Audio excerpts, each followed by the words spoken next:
Простоквашинani ishini tvorojok degan. Qarang, yogurt emas, bu tvorojok menimcha. Persik shaftali, grusha banan, keyin malina tamlisi bor ekan, klubnika tamlisi ham bor. Bularning bahasi 12 ming so'mdan. Olib yeb ko'rsangizlar bo'ladi. Yana mягкий tvorog deydi. Keyin undan tashqari yana grechskiy yogurtlarimiz bor. Eng zo'r, eng mazali yogurt ishlaydi. Grechskiy. Bahasi 25 ming so'mdan, kichkinaroq 15 ming so'mdan. Завтракка yetib qoladi. Keyin bunda yana grechskiy yogurtni boshqacha variantlari bor bu yerda.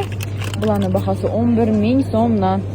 Yogurtlarimizning assortimenti dim ko'p. Bemalol kelib, o'zingiz yejakingizni, o'zingizga yoqqanini xarid qilib ketsangiz bo'ladi. Необычный. Danissimo'ning yogurtlari ham bor 18 ming so'mdan, Actimellar bor 10 ming so'mdan, keyin Rastishkina farzandlaringiz uchun 10 ming so'mdan mini yogurtlarimiz ham bor. Bemalol Dartal supermarketimizga kelib xarid qilib ketsangizlar bo'ladi.